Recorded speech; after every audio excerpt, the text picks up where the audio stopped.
les gros bidous, on avance aujourd'hui dans notre analyse du tarot carte par carte avec le 4 de coupe. Ça faisait longtemps mais on va se mettre à avancer dans cette série et en fait finalement peut-être que le 4 de coupe va nous permettre de comprendre un peu mieux ce qui se passe dans ces moments où on se retire de certaines choses parce que c'est pas le moment où elles sont forcément les plus nourrissantes. Le 4 de coupe, c'est une carte ambivalente. Est-ce qu'elle est plus ou moins que les autres cartes? On sait, toutes les cartes s'expriment sur un spectre, elles ont beaucoup de facettes, mais c'est vrai que celle-là, elle a ce côté un peu bougon parfois. Et parfois, elle est vraiment comme ça, un peu genre je boude, je suis de mauvais poil, je me mets de côté, mais avec une soupçon de mauvaise foi. Elle a aussi un côté, je prends du recul. Il y a la notion de retrait qui vient souvent avec cette carte, mais parce que c'est histoire de me nourrir davantage, de m'écouter, de me recentrer. Elle peut aussi avoir un côté contemplation, méditation, aller dans les profondeurs, observation, etc. Et c'est souvent très dépendant et du contexte, et des autres cartes, et des illustrations de la carte, ce qu'on va ramener comme analyse. Je trouve que c'est une des richesses de cette carte en réalité. On est dans une carte de 4. Et un des mots-clés que j'aime bien pour les 4, c'est la question de la structure.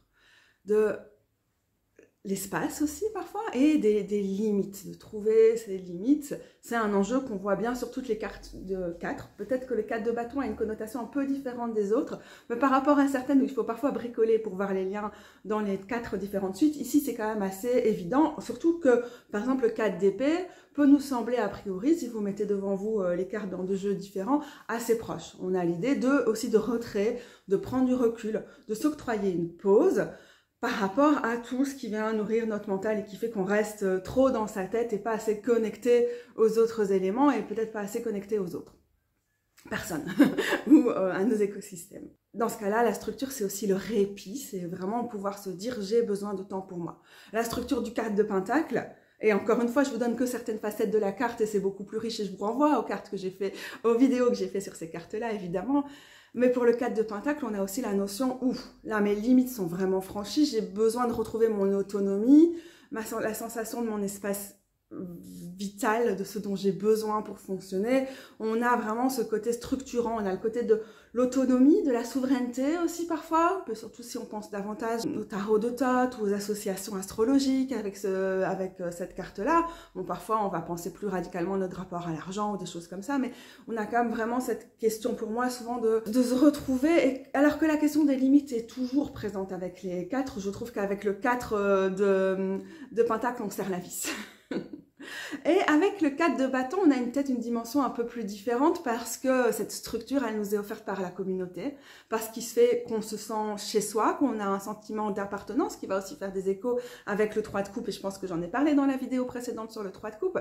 Et puis, on a aussi la notion de festivité. Et ce qui nous vient souvent à l'esprit quand on pense aux festivités, où vraiment on fait d'être ensemble, de partager la joie, la danse, de la bonne humeur, une bonne dose d'énergie, d'activisme, d'enthousiasme. Avec le 4 de bâton, on a souvent l'idée que si on voit les cartes numérales dans leur ordre numérique, on se dit le 4 c'est une pause par rapport à tous nos projets, à toutes nos ambitions, à toutes nos envies, à toutes nos passions, à ce qui nous anime, et Par exemple, dans le 4 de bâton, on a aussi le droit de s'octroyer des pauses si on veut réussir à mener à bien quelque chose, et aussi des pauses qui sont plus dans la célébration. C'est une dimension qu'on va aussi trouver dans le 4 d'épée où, en général, on a même l'image souvent d'une sieste, littéralement. On a besoin de respiration, on a besoin de se retrouver, on a besoin de sortir des boucles que peut faire notre mental. Il y a aussi une notion peut-être de méditation dans celui-là. Et donc, on est quand même dans un espace-temps qui est souvent avec les 4 assez transitoire. On est dans une liminalité. Souvent, en plus, on arrive, si on a l'analyse astrologique des cartes, ce qui n'est pas nécessaire, on est à la fin des cartes associées aux signes cardinaux, le 2, le 3, le 4. Troisième décan d'un signe cardinal, en l'occurrence ici avec le 4 de coupe, on parlera certainement plus tard du cancer. Et donc, on est quand même arrivé à la fin d'une séquence de 3 cartes, puis on va avoir les 3 suivantes, et puis les 3 suivantes jusqu'au 10. Et on a ce moment vraiment d'articulation entre deux temps. Avec le 4 de Pentacle, où souvent on a l'idée d'être très fermé sur nos limites, d'avoir peut-être du mal à serrer correctement la vis pour qu'il reste du jeu. Il vaut mieux que ce soit transitoire, parce que sinon, on peut avoir tendance à se serrer, à se fermer, à mettre le grappin sur quelque chose, à manquer de générosité, de partage, de ne pas avoir la place pour la réciprocité. Et donc toutes ces analyses des autres 4, on va aussi les ramener avec le 4 de coupe. Et en l'occurrence, l'idée que les limites, la structure, c'est bien, c'est nécessaire, c'est vital, mais attention, ne pas s'enfermer là-dedans. Trouver le juste milieu, peut-être à cause de la fluidité que nous ramène l'élément d'eau, il faut trouver le dosage aussi. Donc qu'est-ce que ça veut dire la notion de la structure, de temporiser aussi, de mettre ses limites avec les coupes. Les coupes, c'est le domaine des émotions, de ce qu'on ressent, de ce qui nous amène aussi à aller vers les gens, donc aussi tout l'amour. C'est le domaine des intuitions et on sait que dans ces cas-là, on peut avoir vite assez tendance à se retrouver comme une éponge, à absorber tous les sentiments des autres ou à se sentir submergé par les siens. Et dans ces moments-là, c'est quand même assez intéressant de pouvoir tordre l'éponge et de se séparer d'une partie de cette eau accumulée. Et dans ce cas, le cadre de couple nous invite vraiment à nous dire « Ok, je n'y vois plus clair dans ce que je ressens.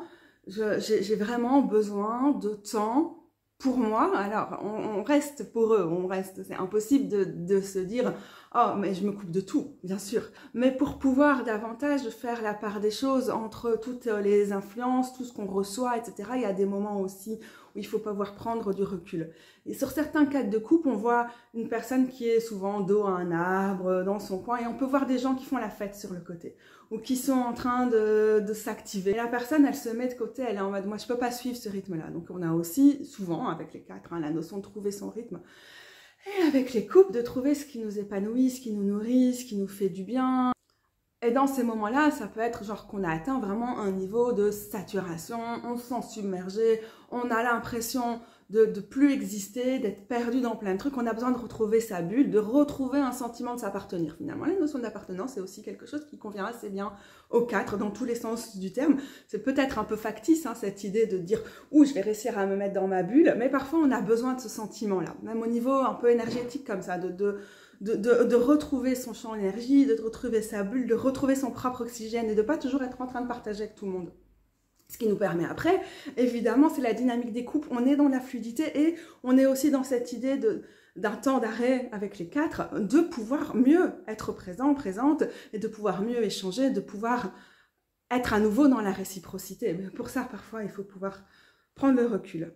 Et ouais, parfois on prend ça parce qu'on est vraiment irrité, on est agacé, on a les nerfs en pelote, on n'en peut plus. Et donc ce cadre de couple, c'est un truc genre vital, il faut que je retrouve ce qui me nourrit moi, j'en peux plus, j'ai trop de choses. Parfois c'est vraiment beaucoup plus zen que ça, il y a un côté beaucoup plus peace, on se dit ok, j'ai vraiment juste besoin de temps. Et c'est pour ça que sur certaines cartes, on voit que la personne est juste en train de méditer, en fait. Ou elle a une coupe en main. Parfois, la coupe vient du ciel et tout, on reviendra peut-être là-dessus.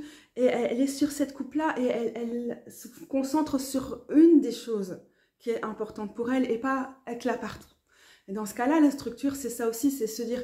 Il y a plein de choses, il y a plein de sollicitations, il y a plein de choses où on aurait envie d'être en connexion, de relier. Mais pour pouvoir le faire bien, à fond, en toute sincérité, parfois il faut pouvoir admettre qu'on ne peut pas être sur tous les fronts en même temps. Et parfois c'est vraiment, avec le cadre de couple, vraiment l'idée de se sentir vidé, on n'en peut plus du tout, et de pouvoir retrouver un sentiment de sa source intérieure à un moment donné avec l'eau. D'écouter sa petite voix aussi, parfois on n'arrive même plus à s'entendre soi-même, ou d'écouter au niveau spirituel, dans toute la largeur de ce que ça peut pouvoir être, de retrouver un sens en fait de ce qui nous connecte à plus grand que soi et aussi à plus grand, plus large que l'humain, et donc de se connecter à l'autre qu'humain. Donc j'ai dit méditation, pour certaines personnes ça peut aussi être la prière, ça peut être la contemplation, il y a quand même quelque chose qui nous permet de s'octroyer du temps pour ça. Dans certains jours on a vraiment cette idée d'être seul et de regarder sa coupe et de pouvoir aller très loin dans ses profondeurs, dans quelque chose qui justement va nous permettre, en allant profondément dans ce qu'on ressent au niveau intuitif ou au niveau de tout ce qui semble nous dépasser et tout, en fait d'avoir une plus grande capacité à connecter, à rassembler, à se rassembler, mais à rassembler aussi davantage. Et c'est temps mort, c'est pas ces temps morts, c'est temps fertile que peut permettre le temps mort de la non-sociabilisation à outrance et de se retrouver à travers la méditation, le recul, la réflexion, dans tous les sens, quoi. Ça ne doit pas être méditation forcément dans le sens le plus strict. Dans mon cas, un truc que j'ai aussi souvent avec le 4 de coupe, c'est une carte qui vient assez souvent quand donc, ma compagne a la dépression chronique, une anxiété foncière et tout ça. Et il y a des moments où vraiment la dépression, ça prend beaucoup de place. Et la dépression, c'est quelque chose qui peut être associé d'une façon ou d'une autre, ou la déprime et ou, plus grave, la dépression au 4 de coupe. Dans les moments où je vais tirer le 4 de coupe, je me dis, ok, là, je me laisse trop parasiter, je me laisse trop envahir par ce qu'elle peut ressentir, ça prend trop de place. À un moment, je sais plus respirer, on a l'impression d'être sous la surface. Si je vous montre des cartes par la suite, je vous montrerai certaines cartes qui m'inspirent là-dessus. Je tire cette carte-là ce jour-là, je sais que c'est impératif pour moi, que ma promenade du jour, je vais la faire toute seule. Que vraiment, j'ai besoin de sortir du truc. On a le 4, on a souvent l'idée du chez-soi aussi. Et pour le coup, c'est quoi cette énorme mouette? Mais elle est géante. Je pense que c'est dans le bouquin L'art du tarot de Vanessa DL que j'ai vu un truc qui était assez intéressant. Elle prenait la métaphore de la période prémenstruelle, le syndrome prémenstruel, comme ce moment où hormonalement c'est compliqué, on peut avoir tendance à être vraiment sur les nerfs, à être irrité pour rien. On a aussi l'inflammation, on le sent bien dans notre corps. Et la meilleure chose à faire dans ces cas-là, c'est souvent de prendre du recul, déjà par rapport à ce qu'on ressent, par rapport à ses propres émotions, parce qu'on est quand même dans le domaine des couples. Parfois, ça peut être bien de juste se dire, attends, je ressens tout d'une façon assez extrême, mais si je fais un pas de côté, si j'essaie de me calmer, si je fais des exercices de respiration, est-ce que ça ira pas mieux? Mais aussi par rapport à la sociabilité en général. Vous me voyez très rarement poster des vidéos pendant mon syndrome prémenstruel, par exemple, parce que c'est juste impossible. Je suis beaucoup trop à cran, impossible. Et donc j'ai appris, 40 ans, ça va faire 30 ans que j'ai mes règles. J'ai fini par apprendre que dans ces moments-là, il fallait éviter, pas de sociabiliser, mais de forcer dans ce domaine-là et de tout ce qui pouvait réagir, tout ce qui pouvait mener à des réactions inflammatoires, parce que l'inflammation elle est déjà là dans le corps, et donc on est plus sensible, on est plus susceptible de partir au quart de tour, et donc dans ces moments-là, c'est assez important de pouvoir se dire, oula, je ne peux pas m'impliquer.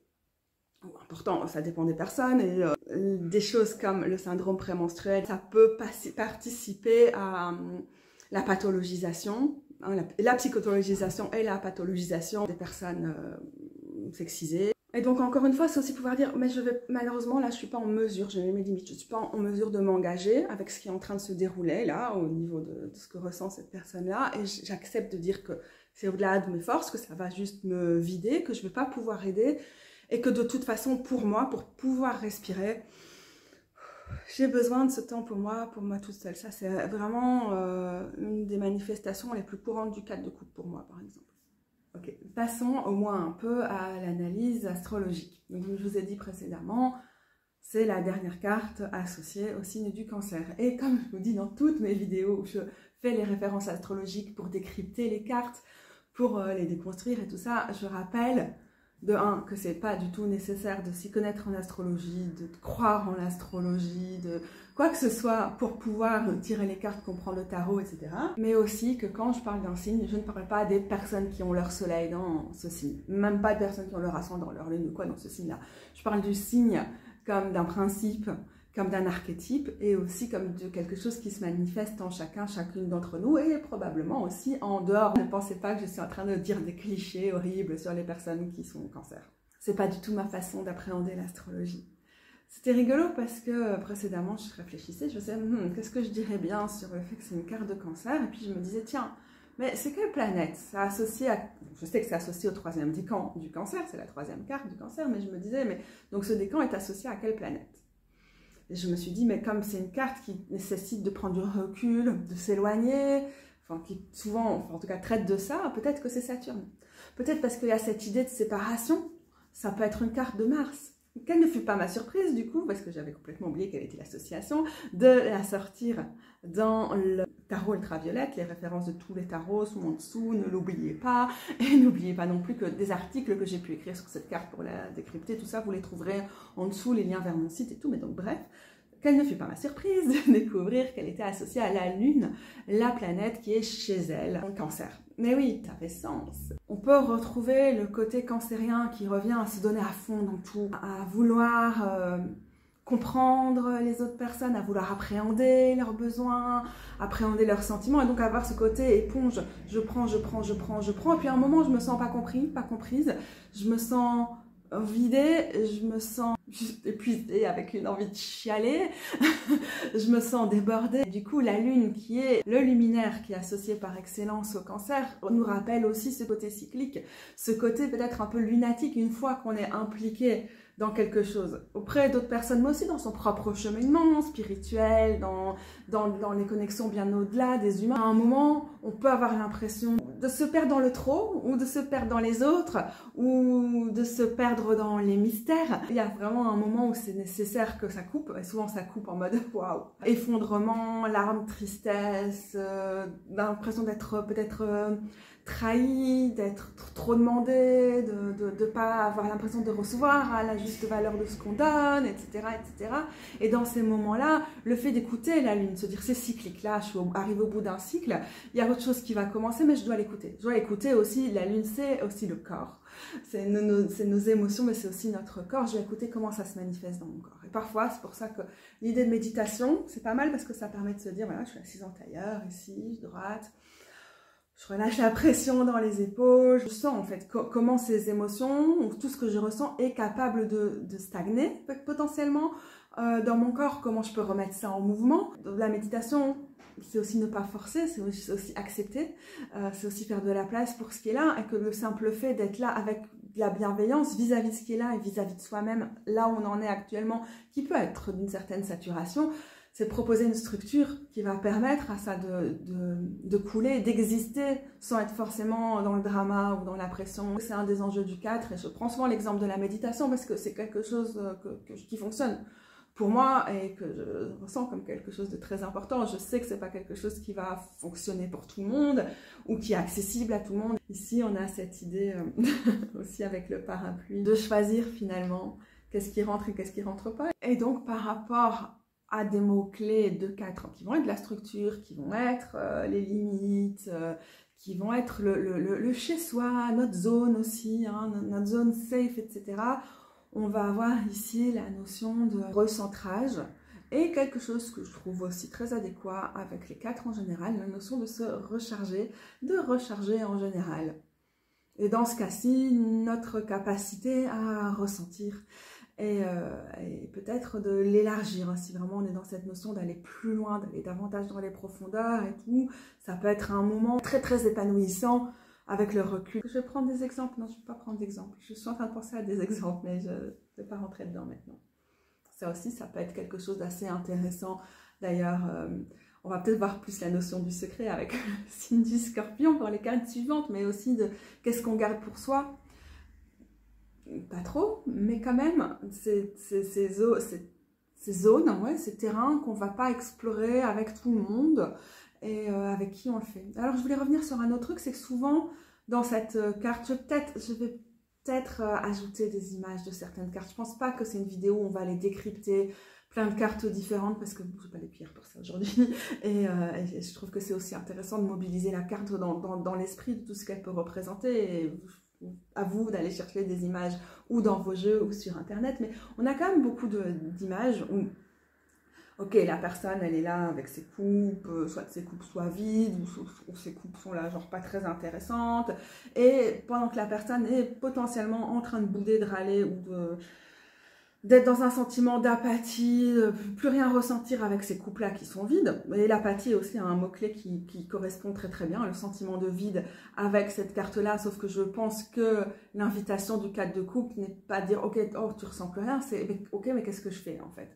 Qu'est-ce que je fais quand je me sens vidée, etc. » Et c'est toute cette invitation-là. Mais souvent, on voit, à l'image de l'illustration du Rider-Waite-Smith, une main céleste qui vient des nuages, hein, nuages qui sont donc remplis de pluie, remplis d'eau, et qui nous présente une coupe qui, elle, semble être remplie, une espèce de coupe providentielle. Et si on voit le tarot d'une façon un peu cliché, on va faire « Oh, mais regarde, pendant que tu es en train de t'apitoyer sur ton sort, de regarder tes coupes qui sont vides, de te sentir vide et tout, tu passes à côté de l'invitation divine, de l'abondance qui t'attend, etc. etc. » je dirais qu'il y a aussi peut-être, je dirais déjà que c'est très simpliste et que c'est pas intéressant et que souvent on fait la même analyse après avec le 5 de coupe où ok la personne regarde ces 3 coupes vides et fait de la place pour le chagrin et le deuil par rapport à ça et que une version un peu comme ça, hop hop hop, positivité toxique du 5 de coupe, ça va être mais regarde, tu as 2 couples remplis qui t'attendent, inutile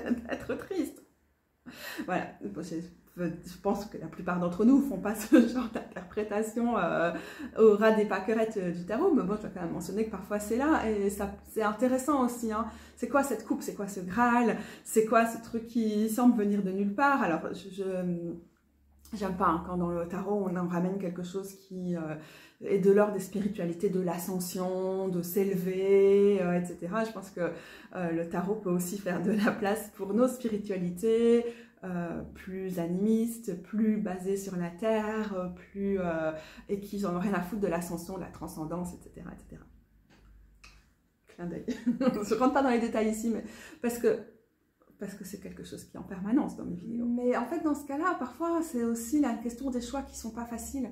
Et de pouvoir dire, en fait, je la regarde pas, cette coupe-là, on me fait rêver. Mais oui, tu pourrais gagner au loto, ça tout irait beaucoup mieux. Oui, mais... Certes, bien sûr. Mais aussi, regardez-moi ces coupes vides. Je peux aussi passer du temps à comprendre ce qui me met à vide. Pourquoi les autres gens sont en train de s'amuser, là, derrière la colline, et que moi, je suis ici en train de déprimer. Est-ce que j'ai une capacité à comprendre ce qui me vide. Et l'enjeu du 4, c'est aussi ça. Pourquoi je me sens vidée maintenant? Pourquoi je ne trouve pas de plaisir dans les relations avec les autres? Est-ce que c'est moi? Est-ce que c'est eux? Est-ce que ça ne me convient plus? Et là, ça me permet aussi de faire la comparaison avec des cartes qui peuvent avoir des connotations proches, mais qui vont différer. Plus loin dans la suite, on a le 8 de coupe. Et le 8 de coupe, c'est le moment où quelque chose ne nous épanouit plus du tout, où c'est vide, on n'a plus rien à recevoir, plus rien à donner émotionnellement dans une situation. Ce qu'on ressent, c'est... Et on n'a plus d'autre choix que de s'éloigner. C'est dur, c'est un crève-cœur parce qu'il y a eu de l'implication émotionnelle, parce que ça a été très riche. Mais il faut faire ce choix de partir. Ou souvent, d'ailleurs, quand on tire cette carte, on est déjà en mouvement et on sait qu'on n'a pas le choix et on sait que c'est dur et on sait qu'on doit le faire. Et le 4 de coupe, par rapport à ça, comme je disais tout à l'heure, on est dans l'évolution de 1, 2, 3, 4. 4, c'est plus petite pause, petit plateau parfois, ou petit moment de retrait, de recul, de prise de perspective, etc. Et donc, on est dans quelque chose de beaucoup moins radical. Probablement qu'on va revenir au groupe. Probablement qu'on va se réimpliquer dans cette relation. Pour l'instant, on se sent dépassé. Et probablement que notre méditation, c'est pas juste pour se regarder le nombril en mode self-care néolibéral, individualisme, etc. Et que c'est vraiment quelque chose qui nous permet après d'être plus présente. Et quand je disais, il y a des connotations avec ce qui se passe actuellement, il y a plein de choses qui se passent dans le monde, à commencer par le génocide à Gaza, mais aussi par la situation au niveau de la montée horrible des extrêmes droites. Et je sais que beaucoup de personnes qui me regardent ici sont en France, et on est entre 2 élections, et c'est genre affreux. C'est très facile de se sentir complètement submergé, de plus rien ressentir, d'avoir envie de sombrer dans l'apathie, et de pouvoir comprendre pourquoi on se sent comme ça. C'est nécessaire, parce qu'il faut se retrousser les manches. On ne peut pas rester apathique face au fascisme. Mais néanmoins, on peut avoir ce sentiment que tout s'effondre. Je veux dire, on a un gouvernement de droite, très à droite, qui arrive en Belgique aussi. Et bien sûr que ma première réaction, c'est en tant que malade chronique, avec des gens qui ont été élus pour mener des politiques stigmatisantes vis-à-vis de moi, qui prouvent que la plupart de mes compatriotes pensent que ma vie ne mérite pas d'être vécue et que je ne mérite pas, en fait, d'une façon ou d'une autre, d'être une partie de cette société en tant que malade chronique. Et s'imaginent surtout qu'eux ne seront jamais des malades chroniques ou ne seront jamais confrontés au handicap parce que leur travail et leur participation en bossenda du capitalisme leur en préservera. Bonne chance pour vous, vos cœurs valides sont éphémères, mais voilà. Et évidemment, une de mes réactions, ça n'a pas été le cas cette fois-ci, mais c'était le cas avant les élections, puisque malheureusement, on était quand même assez conscients de ce qui nous attendait au tournant, c'était de faire oula. Je veux rien savoir en fait. c'est trop dur, c'est pas gérable. Mais à un moment, le 4 de coupe, c'est pas juste dans cette politique du déni, il n'y a pas du tout de déni dans le 4 de coupe, je pense. Il y a vraiment une invitation à explorer, à aller plus loin. Et je pourrais regarder la main du sauveur providentiel qui tombe du ciel. Mais hein, on voit bien ça parce que c'est une chose qu'on entend souvent en fait par rapport à la montée des fascismes et tout ça aussi. Oh, la démocratie c'est trop compliqué, il y a trop de monde, ça ne nous représente pas. Il faudrait une seule et unique personne qui vienne nous sauver. Regardez-les, hein, tous vos sauveurs. Voilà, donc il y a ce danger-là et donc je pense aussi que j'ai complètement perdu le fil. J'ai perdu le fil, mais je pense que je peux dire que dans ce cas-ci, par exemple, j'ai pas du tout tiré le 4 de coupe. Mais que j'ai peut-être quand même une réaction de 4 de coupe dans le sens où vous ne verrez pas sur les réseaux sociaux. Les manifs, je n'ai pas été capable d'en faire ces dernières semaines ou mois, voilà, évidemment. Mais que je me suis focalisée sur une partie de mon travail qui était plutôt dans l'ombre, qui est très nourrissante au niveau spirituel et pas juste pour moi, qui est aussi nourricière au niveau de la terre, de la communauté, etc., etc., mais qui va nécessiter par rapport à un autre aspect de la communauté qui peut être, bon, les réseaux sociaux, vous savez, ça fait longtemps que je ne suis pas active, mais aussi YouTube et tout ça, où là, j'ai dû dire, si je veux garder une ligne poétique, artistique, animiste à l'heure actuelle, je dois me concentrer sur certaines choses, et donc je ne vais pas être de celles qui vont être à la manifestation Antifa il y a quelques jours, par exemple.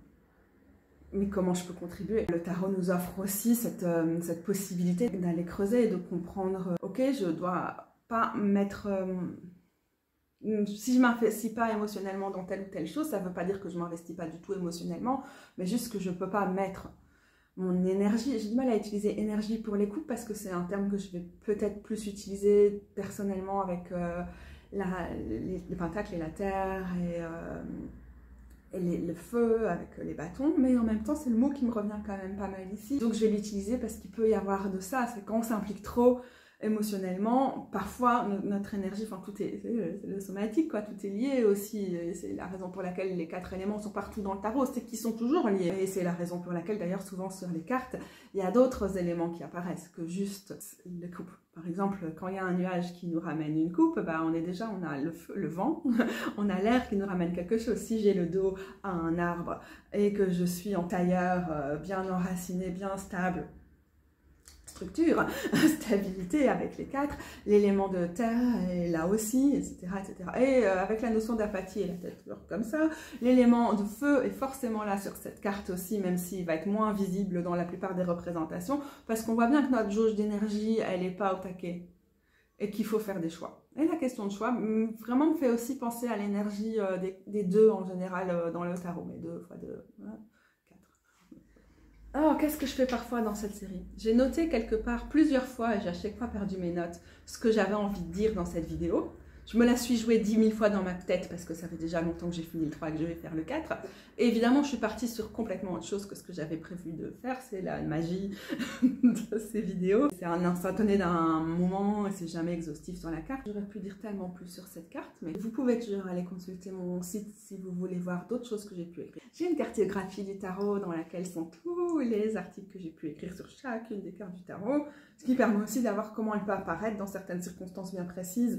Et comment de ce fait elle peut prendre des significations assez différentes d'une fois à l'autre. C'est une fin un peu abrupte, j'aurais probablement voulu étoffer ça, ramener une grande leçon et tout ça, mais aussi quand à un moment il n'y a plus de connexion, et là pour l'instant je ne ressens pas la connexion particulière avec la carte, j'ai l'impression que je pourrais creuser, mais que ce qui a dû être dit était sorti de ces 3 coupes qui sont près de moi sur le sol. Et ben, je vous laisse en fait découvrir aussi la magie, la surprise qui pourrait être derrière, dans ces coupes vides ou dans la coupe providentielle qui apparaît dans le ciel. Peut-être cette place pour l'intuition, cette place pour la connexion, cette place pour s'approprier la carte. Carte pleine d'ambivalence, carte de retrait, en même temps invitation à aller en profondeur, carte de mise à distance pour mieux se retrouver, pour mieux retrouver le lien, et ouais. Ça lui va bien ça, non? Finalement, c'est pas si abrupt, on a une bonne façon de conclure, non? Ok, merci d'être là les gros bidous, à plus ou moins bientôt pour la vidéo sur le 5 de coupe. coupe. Et en attendant, n'oubliez pas que toutes les vidéos du tarot carte par carte que j'ai déjà fait sont dans une playlist que je vais certainement partager ici ou là, et sinon en dessous dans la barre de description. Ciao, ciao!